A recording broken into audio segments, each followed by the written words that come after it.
What's up, everyone? I'm back again. Let's see what I'm going to talk about today. Alright, today I'm going to talk about rental properties. So, before I start talking about this, rental properties and the untold things to consider are the 8 things I think you need to consider before you buy one. People don't talk about it. You need to make sure you talk to your advisor, your rental um, property manager, whoever you need to talk to. I'm just some guy on YouTube, and this is just what I've been through and some of the 8 things that was unexpected. And make sure you have a proper thing. Or how can I say it? Make sure you know these things before you get into rental properties. So, number one, know your cost. It's it's really important to know your rental property cost and make sure it's affordable, because you're an investor and you're not living in it. So know what your cost is, know what the cost to rent it out is, and know what's the cost to keep it running. Just the close. The issue is when you buy these rental property, there's closing costs, down payments. There's a bunch of places where you need to put money in. Even the cost of renovation. All of it is subject to you knowing your costs. You can't just make sure you, let's be honest, you can't make sure someone else is going to pay your rent. Because let's say you have someone in there, it might not rent out for 6 months, might not rent out for a year. So know your costs because, and make sure you can afford it. Number two, make sure you get a great real estate lawyer because it's an investment property and you need the right professional in your corner because anything could happen. And make sure you do your due diligence on your properties because these properties could look great on the outside and then you open up one wall and it's all types of issue. And so make sure you arrange proper contract. Make sure you make arrangement to look at the standards. Make sure the standard meets your real estate investment. These are things you have to recognize before you get into real estate is no one's going to really go out there and look at these things. Even if you pay someone, they're not going to do as good of a job. So you have to no, you have to get the proper professionals. And sometimes you have to get lawyers involved. So make sure you have a good lawyer because some of these professionals aren't legit. So you have to go after them, sue them, get your money back. And there's so much issues with real estate that you need a proper legal guidance. Number three, make sure your property is subject to rent, isn't subject to rental restriction. So you have to make sure you can, if it's allowed Airbnb, according to the HOA. If it's long-term rental, might not face this problem, but everyone's getting to short-term rental because you can make more money. But that's besides it. The HOA can set up your rules where you can't make money short-term rental. Long-term rentals usually don't have an issue, but you have to always look with the HOA or the homeowner association and let you do and what they don't let you do. Don't assume if your neighborhood full of apartments that Airbnb is going to be legal.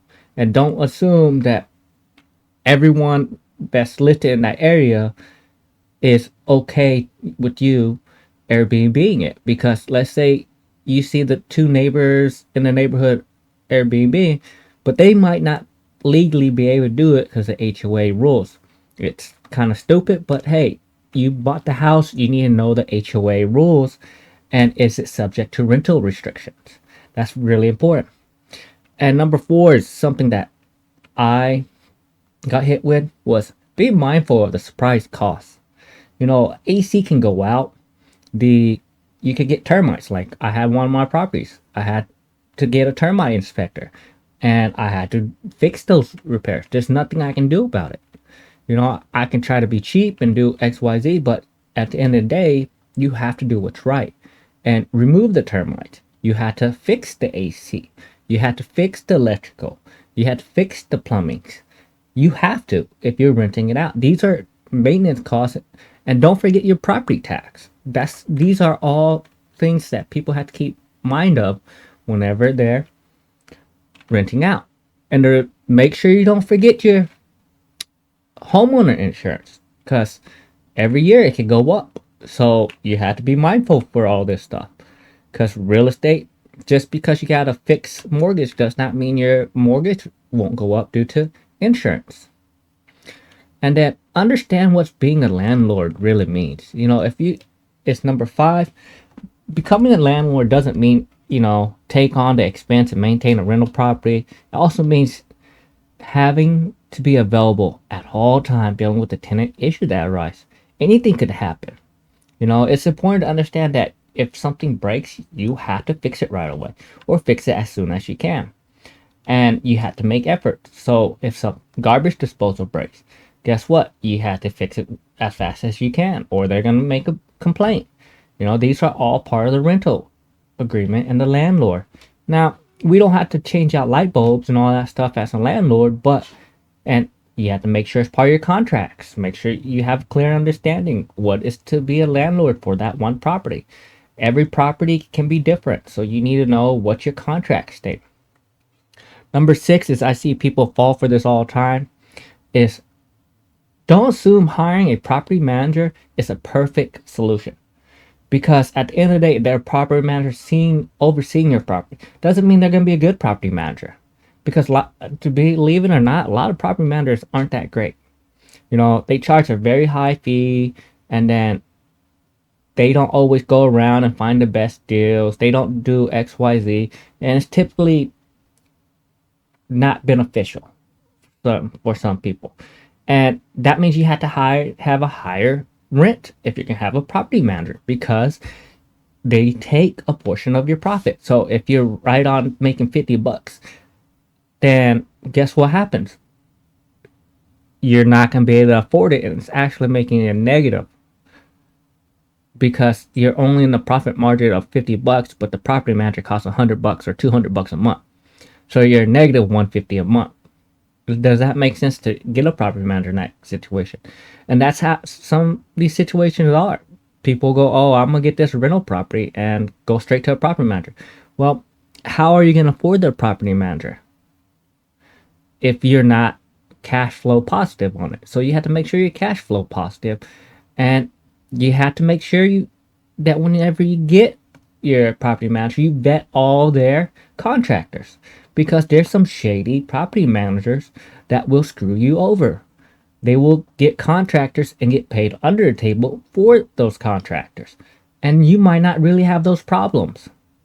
They're just telling you because you're overseas enjoying your trip to Thailand. You're enjoying your trip to Japan. You might be in Russia. You don't know where you're going to be at.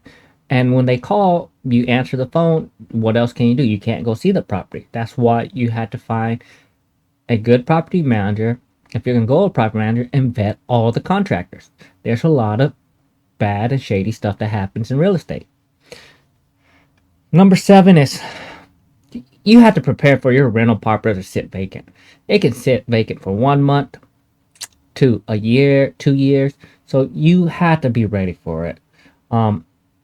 With that saying, number 8 is make sure you have plenty of cash reserve. Rental properties can be really costly, especially when all these surprises come in. I mean, I've been coughing up money for my rental properties this whole year.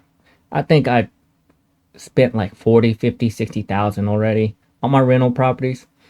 And that's with the mortgage and everything, and no tenants. So that's coming out of my pocket.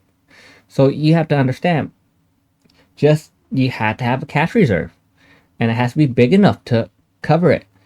Luckily, they got rented out, and everything's good now. But rental properties have a lot of issues, and these are the 8 things you need to consider before buying a rental property. Number 1, know your costs.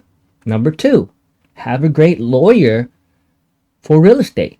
Number 3, make sure your properties isn't subjected to rental restriction. And then number 4 is be mindful of the surprise cost.